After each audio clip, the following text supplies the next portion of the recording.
Aujourd'hui, j'ai envie de vous parler de l'importance de la formation continue lorsqu'on est sophrologue.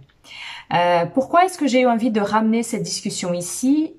Parce que il y a quelques semaines, j'ai reçu un message sur Instagram d'une personne qui réagissait à un post que j'avais créé sur lequel donc j'évoquais ce module de formation de supervision en vidéo que j'ai créé pour les sophrologues professionnels qui explique un peu mieux l'exercice de l'enfant intérieur.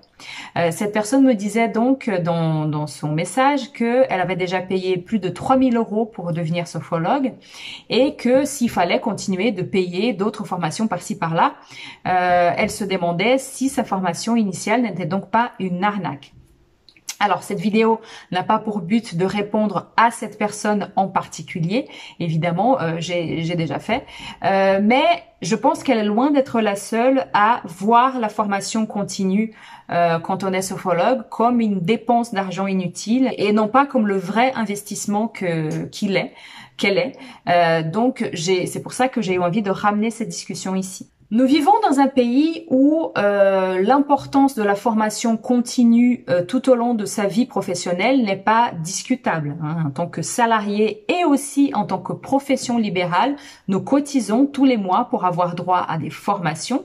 Lorsqu'on est salarié, parfois, pas toujours, c'est notre hiérarchie qui décide à notre place quelle est la formation qu'on va faire. Quand vous êtes profession libérale, n'oubliez pas que vous êtes aussi chef d'une entreprise et qu'il n'y aura pas de patron qui va venir vous dire que vous devez faire telle ou telle formation. C'est à vous de prendre la décision de faire cet investissement pour votre propre entreprise.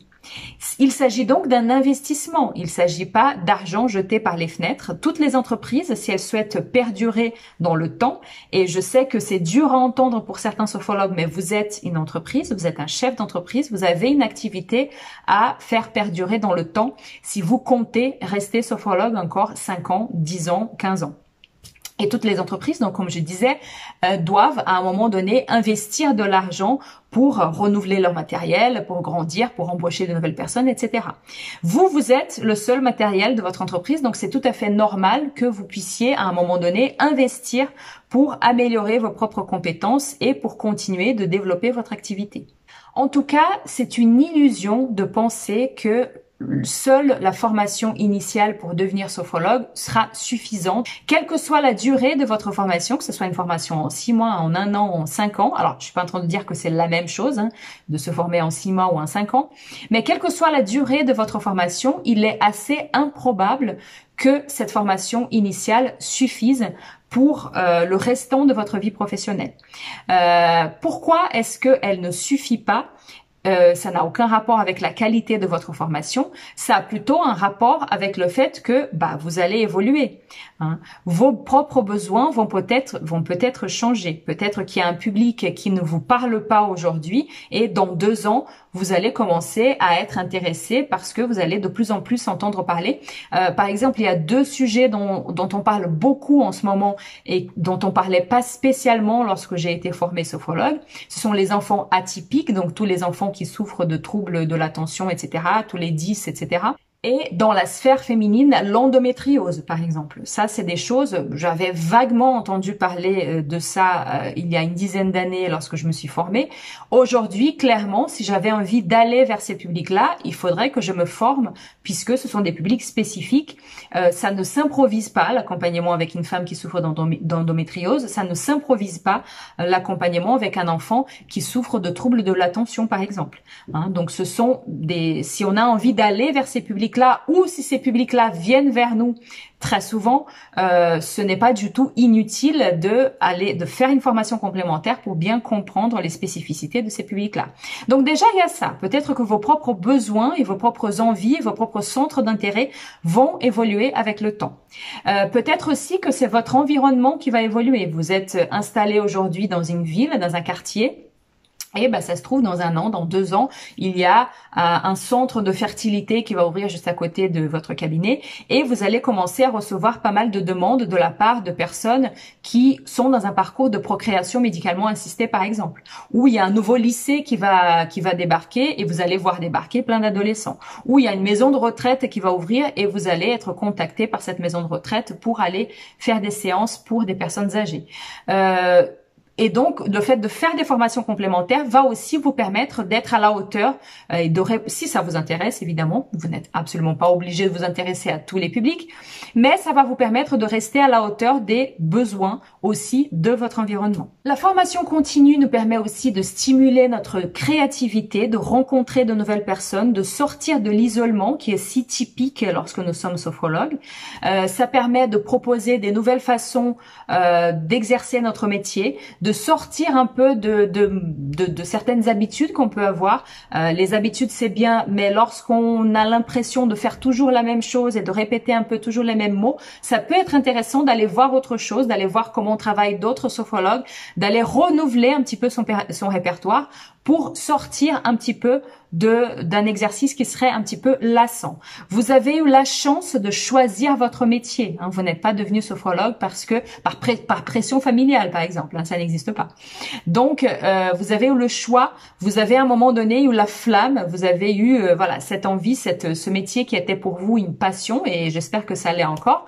Avec le temps, si on continue de faire les mêmes choses, on finit par rentrer dans des habitudes et dans une routine qui peut être assez lassante et ça peut nous faire perdre un peu ce feu de la passion qu'on avait au début. Et donc, la formation continue va permettre aussi de renouveler son répertoire et de continuer à garder une certaine nouveauté, à garder notre créativité, notre envie d'exercer. Alors, est-ce que c'est obligatoire de faire de la formation continue? Pas au sens strict du terme. Hein. Il n'y a pas de contrôle. Vous ne serez pas contrôlé par l'URSSAF ou par je ne sais qui.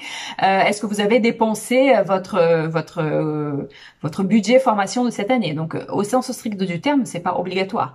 Cependant, si vous êtes par exemple un sophrologue adhérent à la chambre syndicale de la sophrologie, je ne connais pas tous les codes de déontologie des autres syndicats, il y en a d'autres, mais en tout cas, si vous êtes adhérent à la chambre syndicale, vous adhérez également à son code de déontologie et un des articles de ce code de déontologie, donc le code éthique et moral des sophrologues, nous parle de l'obligation de la formation continue. Hein. Donc déontologiquement et éthiquement, le sophrologue qui est adhérent à la chambre s'engage à rester dans un mouvement de perfectionnement, d'amélioration continue de ses connaissances et de ses compétences. Il existe cependant différentes façons de continuer de se former. La formation continue, c'est pas juste aller faire des formations complémentaires qui vont coûter plusieurs milliers d'euros. Parfois, ça peut être intéressant de faire une formation complémentaire, de revenir dans l'école où vous avez été formé, ou peut-être d'aller voir ailleurs aussi ce qui se fait dans d'autres écoles et de faire une formation complémentaire en bonne et due forme parce qu'il y a un public spécifique qui vous intéresse. Mais la formation continue, c'est pas que ça. Hein, ça coûte pas forcément très cher de continuer dans ce mouvement de formation continue. La formation continue, c'est aussi tout simplement de faire ce que vous êtes en train de faire là maintenant, de regarder des vidéos qui parlent du métier. C'est aussi lire des livres, c'est lire des magazines, c'est échanger avec d'autres sophrologues, notamment sur Internet. Il y a beaucoup de forums qui permettent d'échanger avec des sophrologues qui ont été formés ailleurs, qui ont d'autres habitudes, qui ont été formés il y a longtemps et qui peuvent vous aider à répondre à certaines questions, à réfléchir à des choses très techniques sophrologiques, mais aussi à votre posture, aux tarifs, à l'installation. Enfin voilà, c'est super important d'échanger avec d'autres sophrologues. On est, comme je l'ai déjà évoqué, un métier où en général on est un peu isolé, donc ça permet aussi d'échanger, de peut-être de trouver des nouvelles idées, de sortir de l'isolement, de créer pourquoi pas des nouveaux partenariats, d'avoir des nouvelles idées de prestations aussi lorsqu'on échange avec d'autres sophrologues.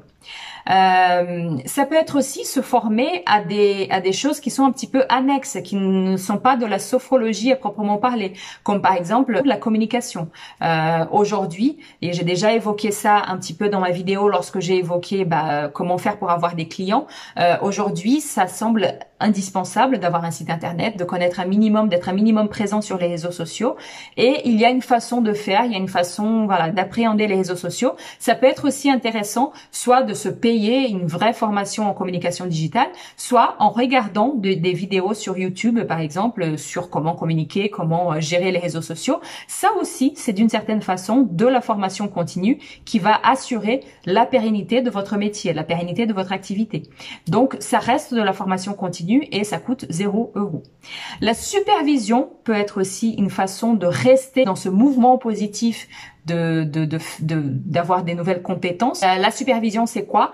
C'est être accompagné de temps en temps, de façon ponctuelle ou de façon régulière, selon vos besoins, par un sophrologue qui a plus d'expérience que vous et qui pourra vous aider, qui pourra vous accompagner, répondre à vos questions, à vos doutes sur certains protocoles, par exemple, sur votre posture thérapeutique, sur comment se sortir de certaines situations en termes d'animation de séance. Le client qui est trop bavard, j'ai du mal à poser un objectif, j'ai du mal à me faire comprendre dans tel ou tel moment de la séance.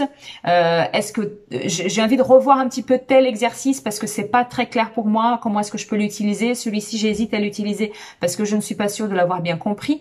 Répondre à toutes ces questions-là pour vous permettre de gagner en confiance dans l'exercice de votre métier, gagner en aisance, en fluidité et du coup, avoir plus de plaisir à exercer tout simplement. Si ce type de prestation vous intéresse, d'ailleurs, je suis superviseur de sophrologue, je pense que c'est marqué un peu partout dans ma chaîne YouTube, donc vous pouvez faire appel à moi. Vous avez plein d'informations sur mon site internet pour vous accompagner aussi bien pour le passage de l'examen que pour l'exercice de votre métier lorsque vous êtes déjà lancé. Donc voilà l'importance de la formation continue lorsque vous êtes un sophrologue. Ça reste très important et voyez ça non pas comme de l'argent que vous allez dépenser. Ne voyez pas juste l'aspect matériel, même si je peux comprendre que ça soit une question évidemment. Mais c'est pas de l'argent jeté par les fenêtres. C'est un investissement que vous allez faire sur vous-même pour la pérennité de votre activité. Donc, ce n'est pas du tout un sujet à négliger. Voilà, j'espère que cette question est un peu plus claire pour vous. Si vous avez des questions, si vous avez des commentaires à faire là-dessus, n'hésitez pas à utiliser les commentaires juste en dessous. Moi, je répondrai à tous vos commentaires. Voilà. J'espère que cette vidéo donc vous a plu, vous a un petit peu permis de clarifier les choses et je vous dis à très vite pour une prochaine vidéo.